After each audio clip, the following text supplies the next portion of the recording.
Hi everyone, welcome back to Coffee, Books, and Rain. I'm Rachel with coffee, actually double fisting some coffee right now, both warm and cold. Um, we've got rain and we've got books. And I've actually, if my lighting is a little different, I've got a window open so I can actually watch the storm go. Been really loving that. But we are diving into a book called Overgrowth by Myra Grant, or it could be Mira Grant, Mira, Mira. Now, it does say this book is expected publication of May 6, 2025. However, when I was at Barnes& and Noble yesterday, which was like May 1st, it was already on the bookshelf. I don't know if it was supposed to be there, but it certainly was there, and I was really tempted to buy it even though I just finished the ebook. It was good. It was something that I probably would recommend to a friend, or even maybe gift to a friend who I know likes sci-fi and, let's just say, aliens. So let's dive into the summary. I did pick this up because it was said to be, and I'm going to quote this line: Annihilation meets Day of the Triffids, in this full-on body horror alien invasion apocalypse.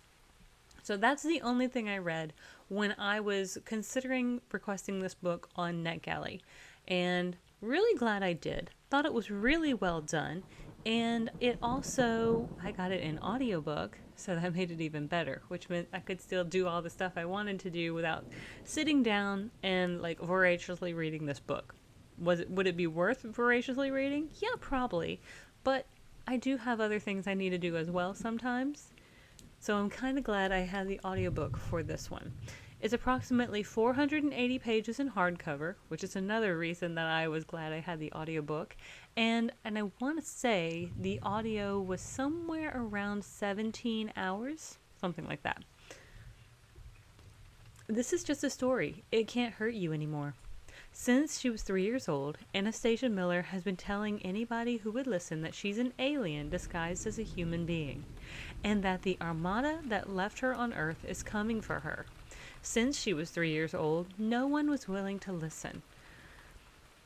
I mean, fair. Now, with an alien signal from the stars being broadcast around the world, humanity's finally starting to realize that it's already been warned, and it may be too late. The invasion is coming. Stasia's biological family is on the way to bring her home, and very few family reunions are willing to cross the gulf of space for just one misplaced child. What happens when you know it's coming and just refuse to listen?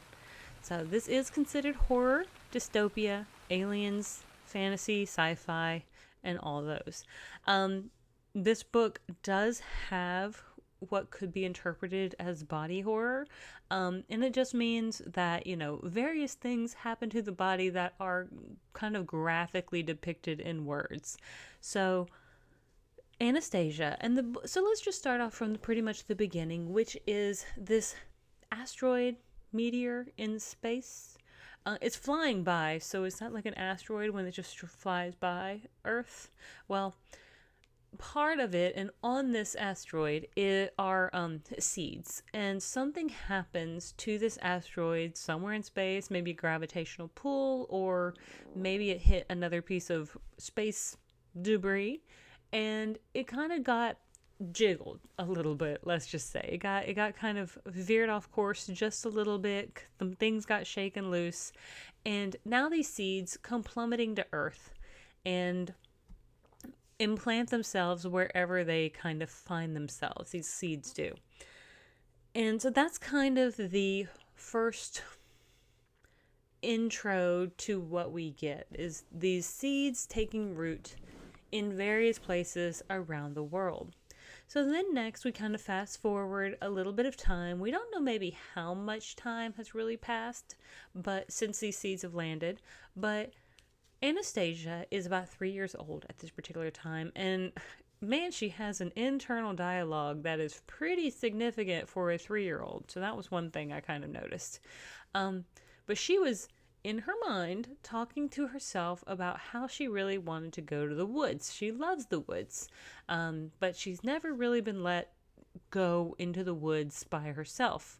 So while she's playing in the yard and her mom is on the phone, Anastasia, at 3 years old, takes off running for the woods. Just sounds like she just bolts, just into the woods. And honestly, I mean, I have a little puppy.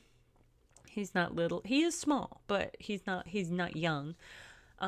Anytime you don't look at him, he will stay right by you while you're watching him and talking to him and things like that. But anytime you take your eyes off of him for more than 5 minutes, he takes off down the road. And I don't know how he gets going so quick, but you'll find him just around the corner, waddling past a little pond or something like that. It's just too funny because he's got arthritis, and so he can't move that fast, and he doesn't just sprint, but somehow he gets to moving pretty fast. And so that's kind of what I picture with Anastasia when she's a kid. Anyway, she wanders into the woods. She starts to get lost. Of course, a 3-year-old does not really know how to retrace her steps back out of the woods, and so she ends up going deeper and deeper into the woods, kind of losing herself a little more, until she runs across this plant that seems to smell like all the good things in life. Popcorn and cotton candy and summer days and, days at the beach. It's weirdly has like the smell of all of these things. And so she is fascinated. She gets a little close. And then we kind of fade to black on that particular thing. Well, I mean, a couple other things kind of happen. I'm not going to describe it. But we fade to black on that scenario. Then we fast forward to about 32 years. And Anastasia is now got these 2 roommates. And they seem pretty cool. I really like them. I think there's like Mandy and Lucas. But they seem pretty cool people. Just my thoughts.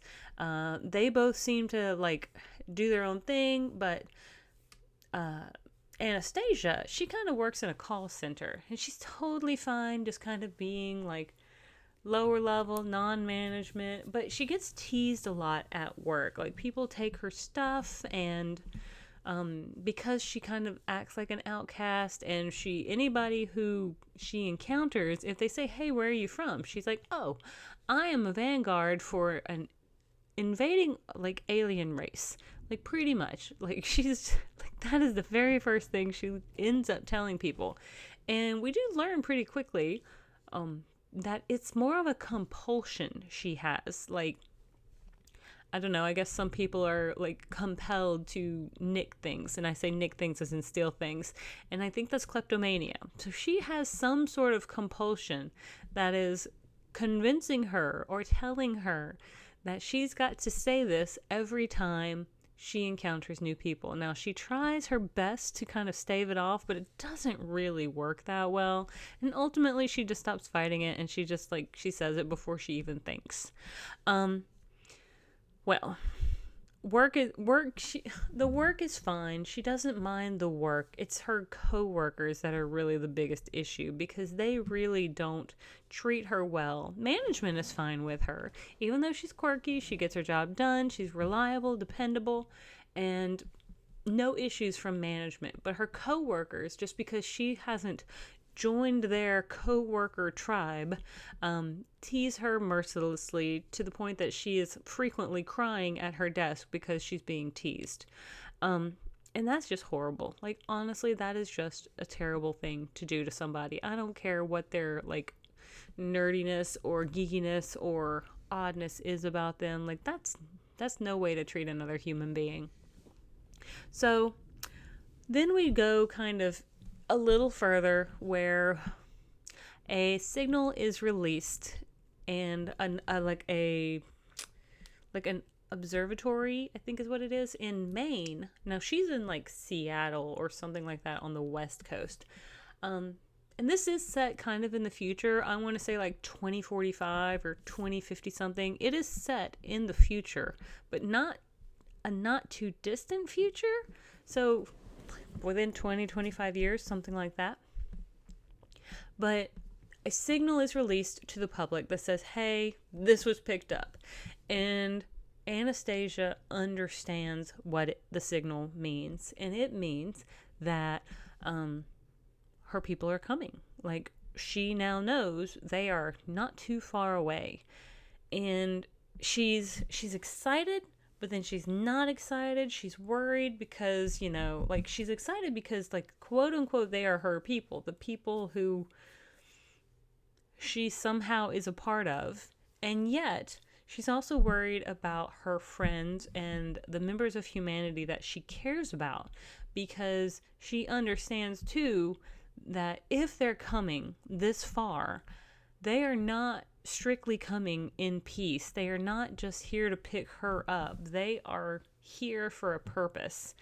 And that's kind of what we get is there is a lot of internal conflict with regards to Anastasia and trying to figure out like her, like, where her moral compass should go, wants to go. She loves the human companions that she's made and that she cares for, her boyfriend, her roommates, that sort of thing. But she also feels connected to these people because she has these dreams that put her in this magnificent forest where she looks a little different, where other people that she encounters in the forest look vastly different.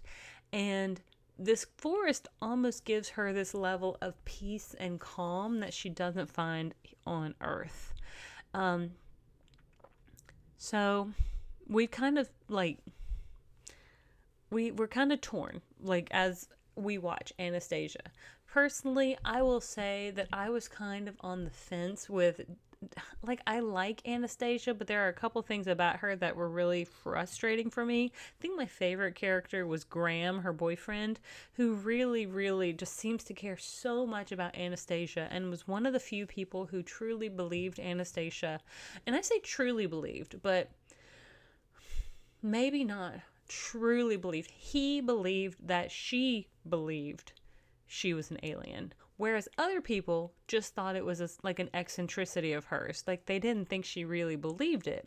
They just kind of thought it was this facade or front that she was putting on, whereas Graham believed that she believed, and so in turn he believed with her.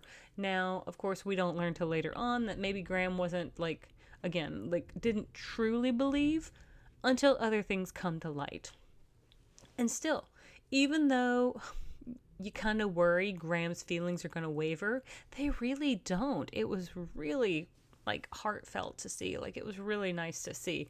And the fact is that when this alien race comes, Anastasia wants to try to prevent her friends from being kind of collateral damage. She does not want them to be targeted or hurt. Now, we do meet at least one or two other aliens. I'm not going to say how many. Other beings of this race, and they don't really have a name that that we learn. But I mean, they're plant people. I'm intrigued. Like, and when I try to think about what kind of alien race could infiltrate our planet, I guess I didn't think of plant people, but it does make some sense, especially in the manner to which they kind of infiltrate the planet. I'm not gonna just divulge that either. I'm just saying. I'm trying to think. What else do I want to mention? Anyway, once aliens get involved, government agencies get involved. Anastasia may or may not have been telling this truth this whole time about them, like, the invasion is coming. I did think that was kind of cool, though, but it's not so much action-packed as much as it is thought-provoking, and it is thought-provoking in a horrific way. It is a horror book because, as you think about it, if you really kind of think about it, it can be a horrific scenario. Makes a lot of sense. I do kind of wonder if this author was perhaps just a smidgen inspired by Little Shop of Horrors. Just kind of thinking about it. But it's a possibility that there are certain elements. I'm not going to mention what elements, but I'm going to just say some elements. The audiobook was really well done. I really got into it. Like, there were moments where I just kind of found myself kind of zoning out as I'm listening because I was so engrossed into what was going on. It is a little on the slower side in my personal thoughts. I think that would probably be my biggest critique, is even though I probably give this about 4.5 to 4.25 stars, I think my biggest complaint is the pacing and the fact that it felt a little slow. There are moments where I felt some of the dialogue was a bit repetitive, which I think also slowed us down, and it took us a while to really get up like any sort of level of like steam of moving forward with the story. So those are just probably a couple of my biggest critiques, but overall, I really enjoyed it. But I think I'm going to go ahead and wrap it up there. I don't want to say too much or spoil anything, because who knows, maybe the human race does not survive. I'm not going to say whether that's true or not. I could just be fibbing to you. But I want to thank you so much for tuning in. If you have not liked and subscribed already, then I certainly hope you will. And with all of that being said, thank you for joining me on this journey. I will see you on the next page.